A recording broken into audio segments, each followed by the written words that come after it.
What's up, guys? Welcome back to the channel. Today's video, we're going to talk about everything you need to know to catch bass punching grass. All right, guys, real quick, before we dive into it, make sure to smash that like button and subscribe to the channel. But anyways, guys, today's video, we're going to talk about punching grass. We're going to break it down, simplify it.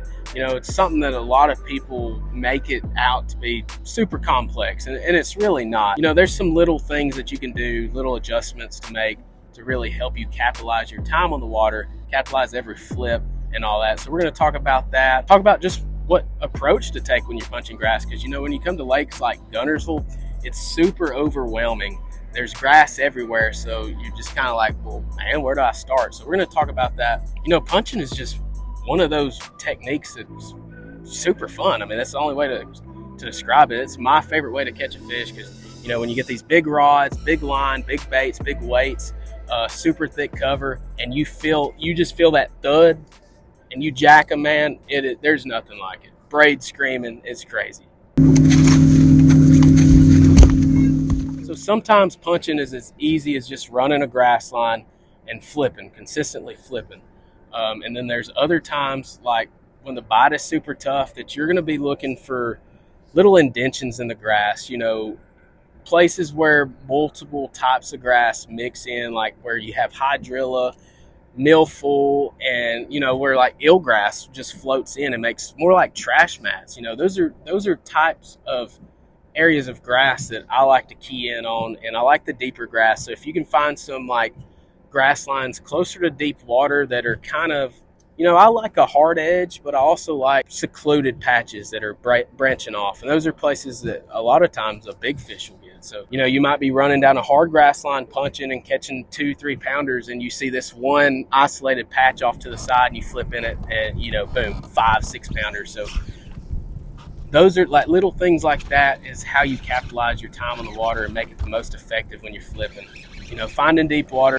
Sometimes in the heat of the summer, they'll get up in those really shallow grass mats. But, once it starts cooling off, I definitely like those deeper mats closer to deep water. That way they can go in and out, because those fish, I don't know this for a fact, but I don't think they want to be in the grass 100% of the time. So they can come off the ledge, feed up on shad or whatever they want to, and then push back into the grass. But yeah, so let's talk about baits real quick. Now, when you're choosing your color baits, the water clarity is going to play into effect 100%.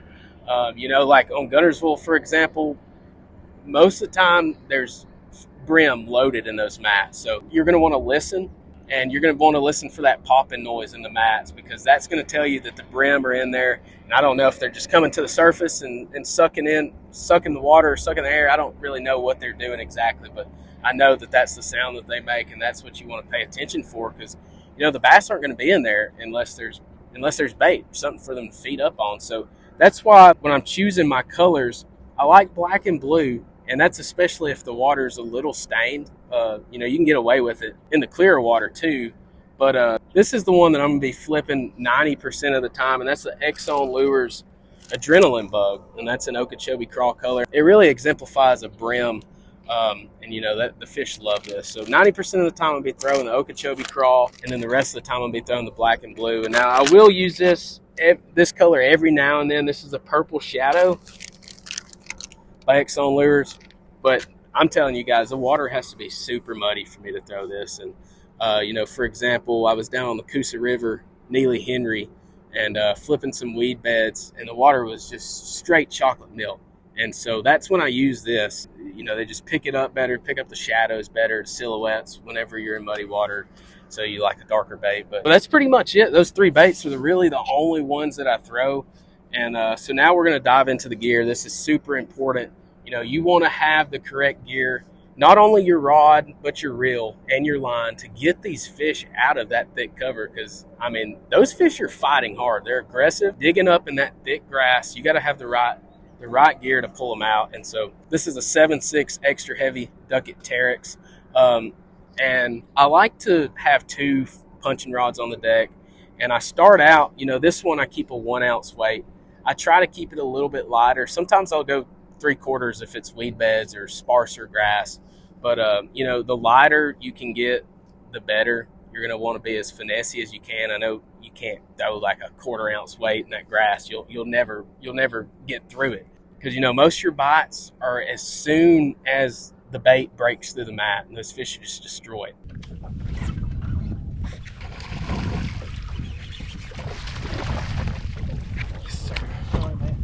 But yeah, so the 1 ounce or 1 ounce and a quarter is what I like to use on this setup. And then I'll have another rod on the deck where, you know, 1.5 ounces if I need it. But I try not to use that big just because I like to be as subtle as possible. But anyways, guys, you know, you always want to have it pegged. You don't want that weight to ever get detached from the bait, because if you're fighting a fish and that weight slides up your line, you got to think about how much weight it's going to be taken off that fish. You're going to lose that fish majority of the time. So keeping a bobber stopper on it, sometimes even doubling it up just to ensure that your bait's going to stay, or that your weight's going to stay on the bait, you know, you can do that.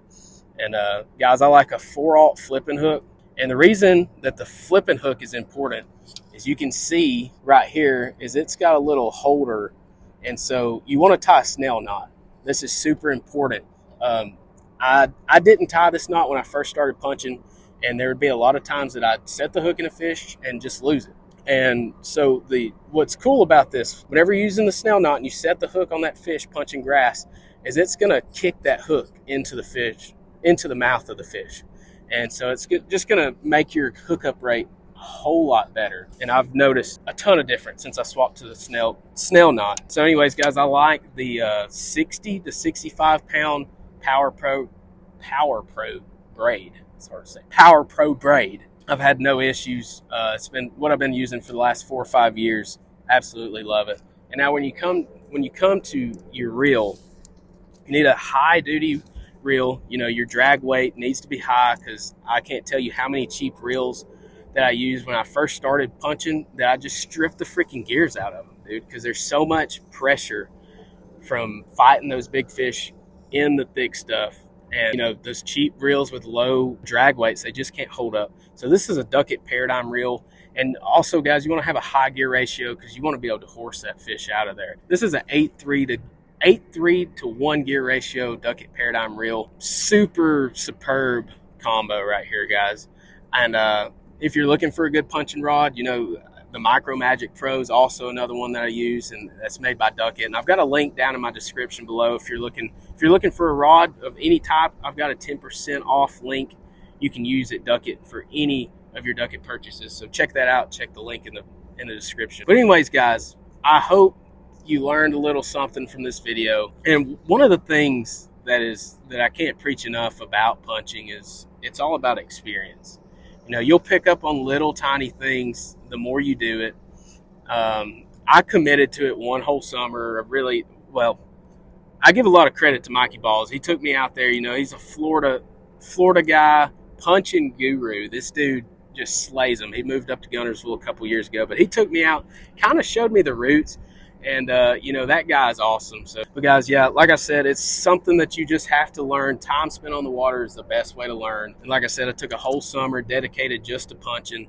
I put away all the worms, all the jigs and stuff, and just neglected my offshore fish because, you know, I love fishing offshore. But, and I glued this daggum thing to my hand, and I learned a ton. So my goal with this video is kind of, you know, give you enough fuel to get out there and light your own fire. You've just got to get out there and gain experience from doing it yourself, guys. It's super fun. Not a lot of people do it. It's overwhelming. It is. But you can really catch a lot of fish, and a lot of big fish too. But you need to keep some Tylenol, ibuprofen in your boat, because these fish will hurt you. Get fisherman elbow, fisherman shoulder, whatever they call it. But anyways, guys, if you enjoyed this video, make sure to give it a big thumbs up and subscribe to my channel for more videos like this. You know, we got a ton of videos. We'll have some videos popping up on the screen right now. Hang around the channel, guys, and we'll see you in the next one.